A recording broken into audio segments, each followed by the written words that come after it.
This one is for mature audiences only, and if you are sensitive to sexual discussions or scenarios, you might want to opt out of this one, or if you're feeling triggered, just pause or turn off the video. And if you are judgmental, you may want to opt out of this one as well. But I wanted to talk about sexuality and gender, or my experience with that as a late diagnosed autistic person. And I didn't want to do this in June because I don't exactly identify as part of any particular community. I feel very like I idle at neutral where all of it is concerned, sexuality and gender.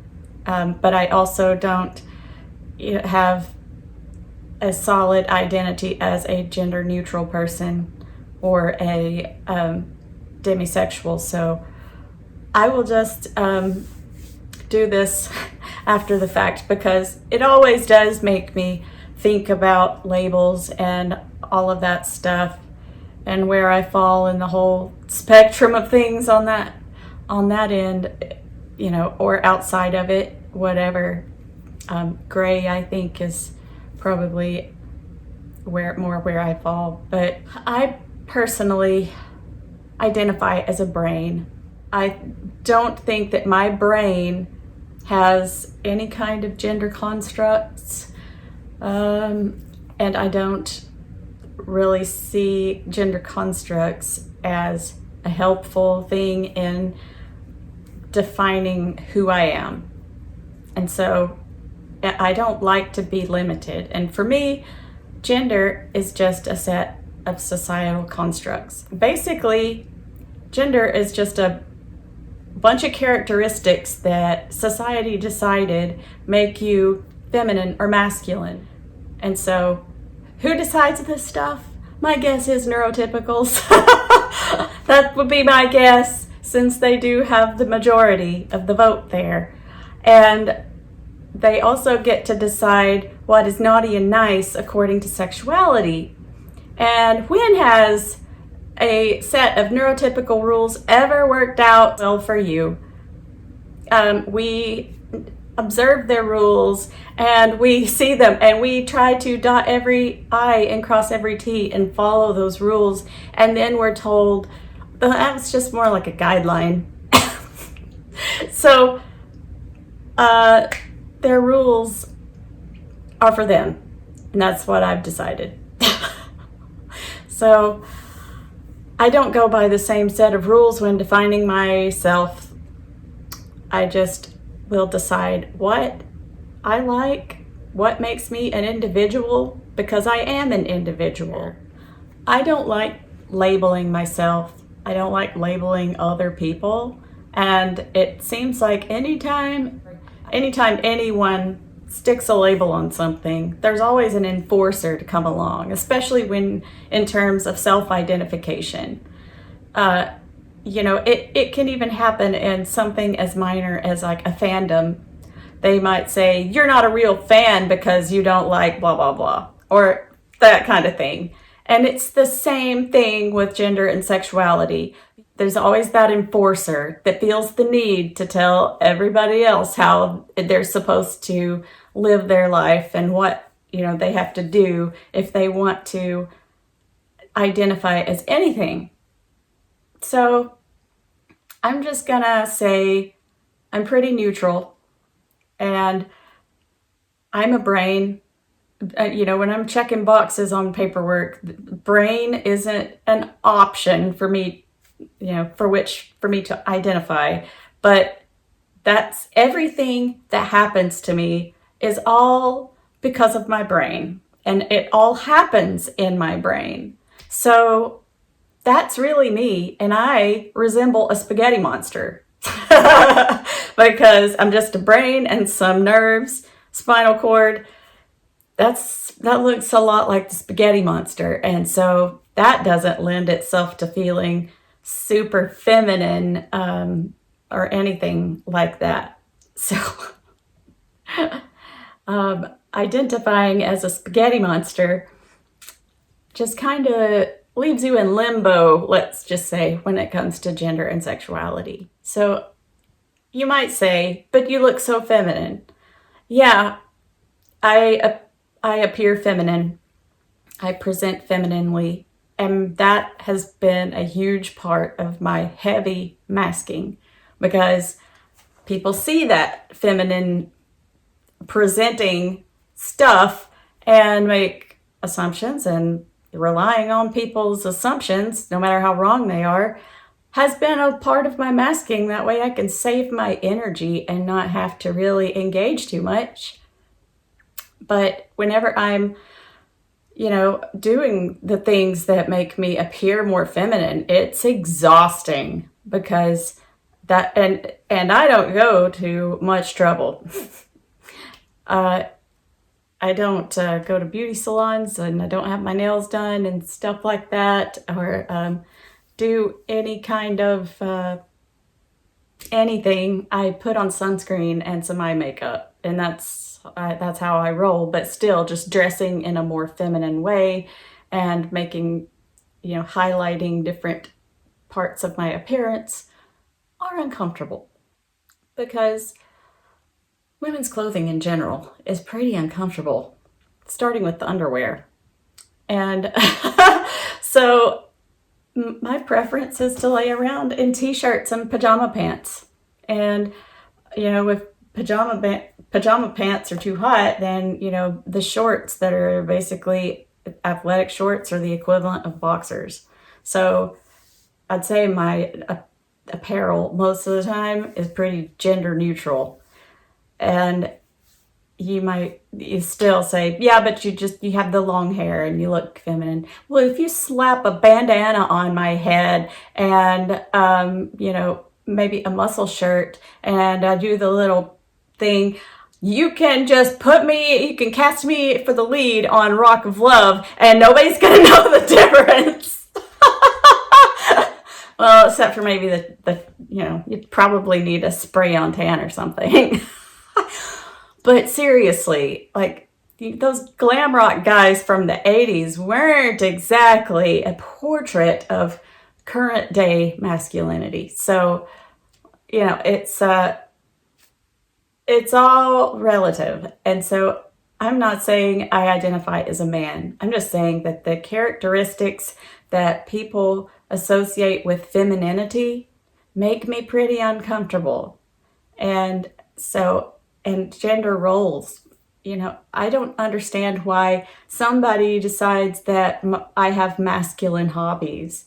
Like, I think it's old fashioned and it's kind of going away. But the idea that girls can't play video games, shout out to all you gamer girls out there that are helping to change that perception. Because, man, I had an Atari when I was 5. I had one of the first Nintendos, first PlayStation.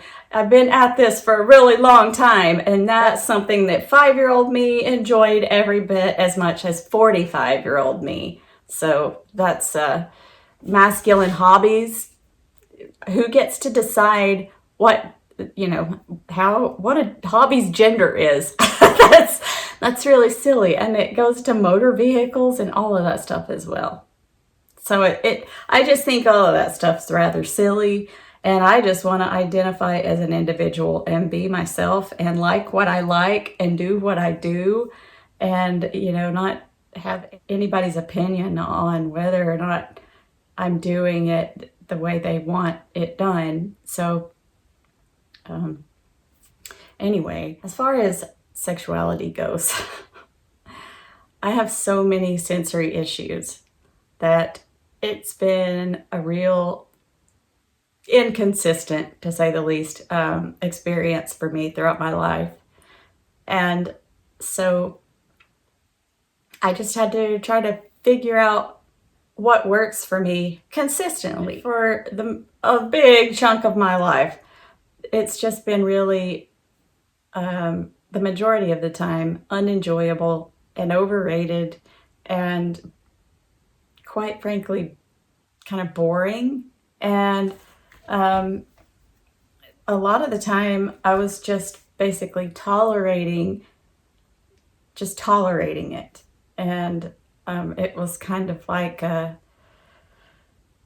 it just wasn't much fun. I don't want to go into a whole lot of detail there, but I tolerated it at the best most of the time. So after my second divorce, which didn't happen because of anything sexual, but it started making me examine all of my relationships collectively. I started thinking about what worked and what didn't, and the types of people that I'm attracted to. And I couldn't find a pattern. And I am a pattern thinker. I recognize patterns and I see them if I'm conscious. So I couldn't see a pattern throughout my partners at all. In fact, it read like a man walks into a bar joke where you've got the major world religions represented and maybe the armed forces and the village people as well, all, overlapping, because a person can be religious in the military and have a trade all at the same time. But still, it was a cast of characters that had nothing in common, seemingly. So since sexuality and the naughty and nice list of stuff to do is a societal construct as well, that it's most likely created by neurotypicals a long, long time ago. I started thinking, well, this doesn't work for me.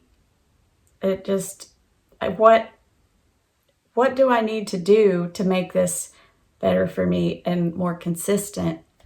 And so I start by reading some smut.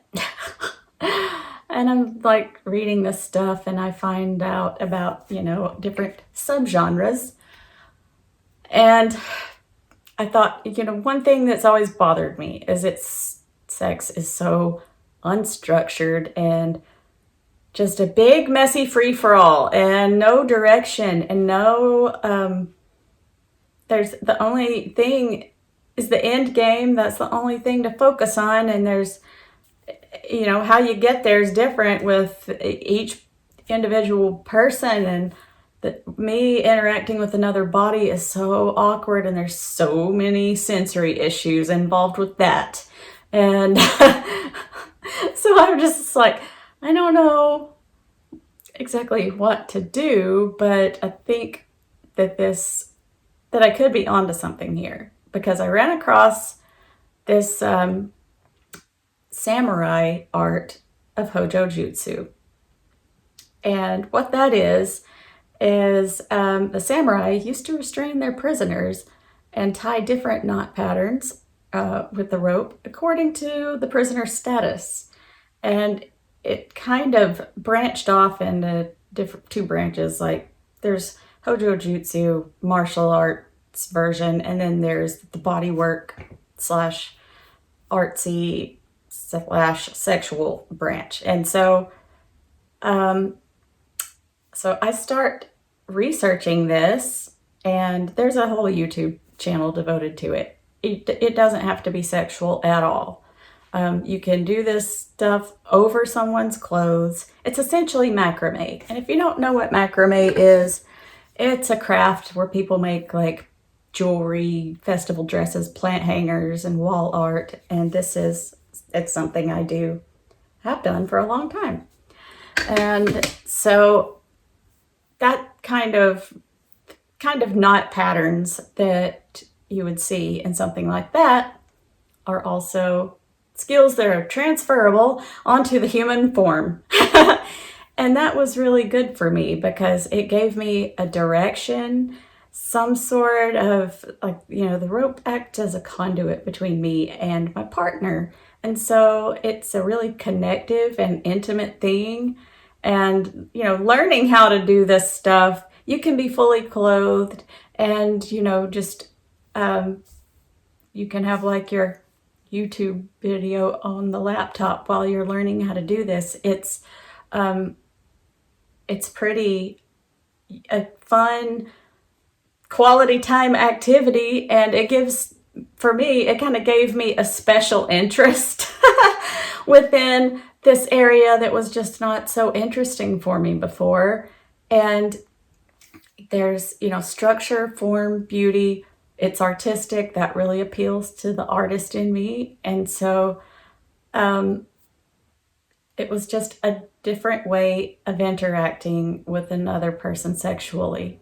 And after I found out about after I got my autism diagnosis, I thought, wow, that really makes sense, because everything with it is so structured and artistic, and the special interest aspect of it, and also the boundaries and the limits. I don't understand why regular old vanilla sex doesn't involve a discussion of boundaries and limits. It always should involve that. But up until my 40s, it had never happened. Not one discussion of what are some things you definitely don't want to do, what are some boundaries or anything like that, what makes you uncomfortable. There was none of that discussion. I guess it was just left up to me to speak up if something made me uncomfortable, which I was usually able to do, but not always.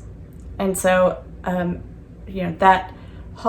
whole subgenre encourages you to communicate directly, and no hints, or that hinting is not allowed. It's up to both people to be attentive and pay attention to any signs that their partner might be in distress. But you're supposed to communicate ahead of time things that make you uncomfortable. And if you need accommodations, like if you can't speak, or, if you need to do a physical tap out or something instead of saying, a word. And you've got a list of limits, all of that stuff. This really gives the whole thing, a set of parameters in which to operate, and for everyone's safety. And that is so good that I don't understand why anybody would have a moral issue with something that it encourages people to communicate clearly, directly, and observe rules and boundaries, and safety is paramount.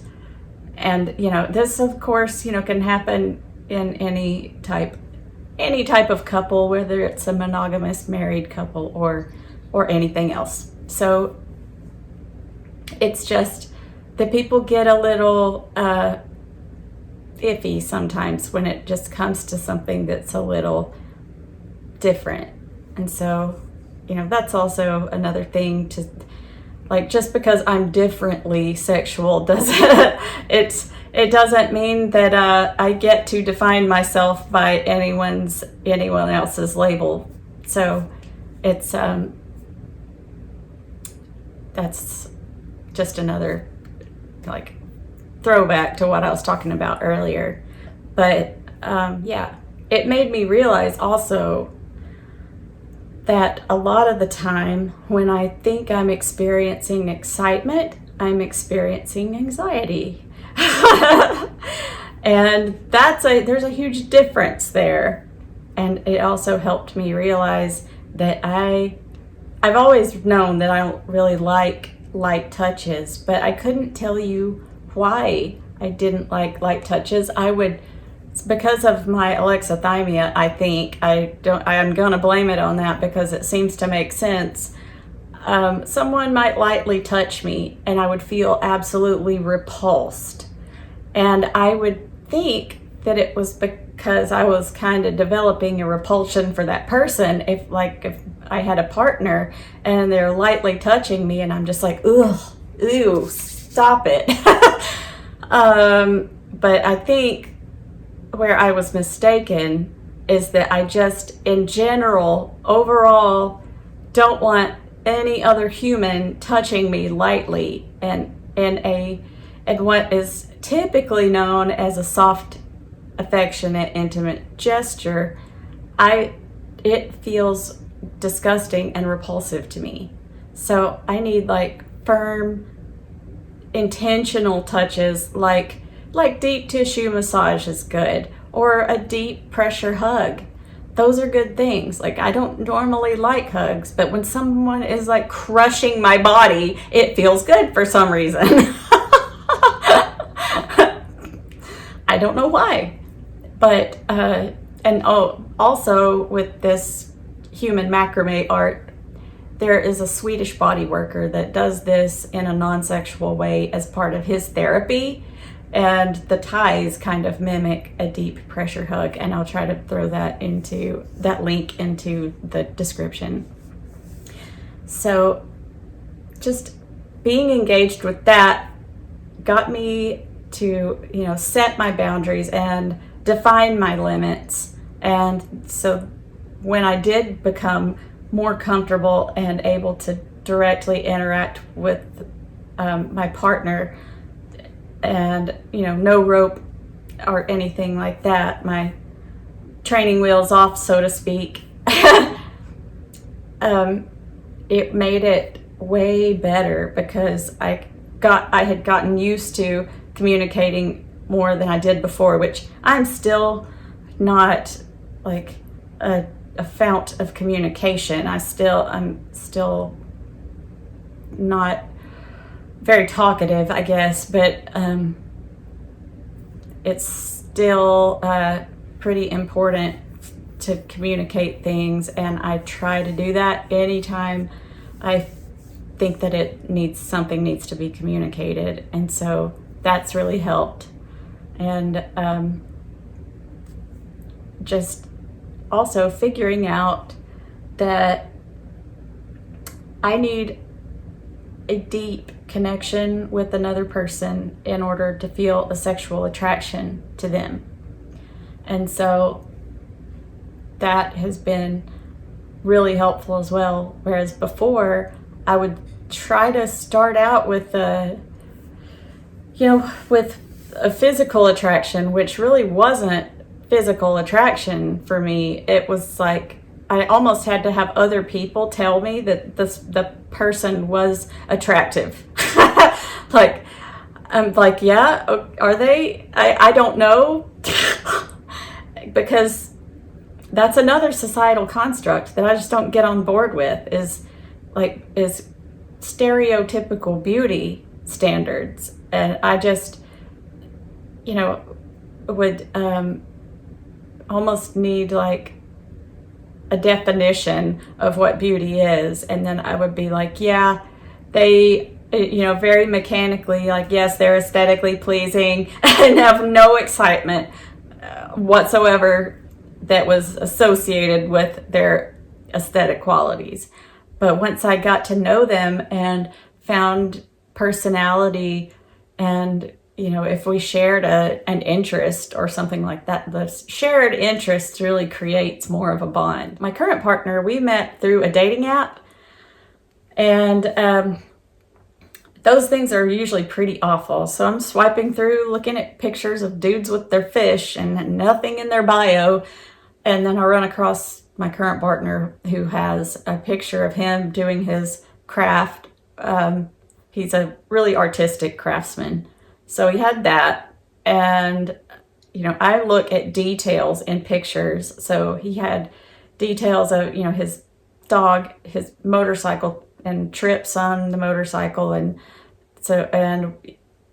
travel pictures and things like that. So there were things that I saw in his pictures that let me know that there was something about that brain that this brain would be able to connect with. So a funny story about the sensory things. One way I learned that accommodations are important in the bedroom as well as everywhere else. One of our experiences, he had his entire song library on shuffle, and it went from AC/DC, which is to Elvis, which is to Stars and Stripes Forever, which was like a hard no. It's like an off switch. And I'm just like, who even has that on the... He was like, it was for 4th of July fireworks show for my son. So it was, it was, yeah, I do not do patriotic music during the act. That's not my thing. But, also when sensory issues are involved, I can't have, other than just super obviously bad musical choices, I can't have other sounds like electrical buzzing or a squeaky ceiling fan or, any kind of noises that I just generally can't stand in regular everyday situations. And no scratchy bedding and no smells. And that's a big thing, just like deodorants smell, products that get you clean smell. So it's like you have to get clean, and then you have to wait a little bit for the soap smell to dissipate before, and I'm allergic to all kinds of laundry detergent and stuff like that. Oh my gosh. So things have to be really just right. And I've kind of joked that I'm a Goldilocks-ual because when it comes to sex, everything, including the partner and the environment, has to be just right. And so that's why I most closely identify as to demisexuals, but it's a label, and I don't like labels. So I'm just gonna identify as a brain, and the brain is the largest sexual organ, as they say.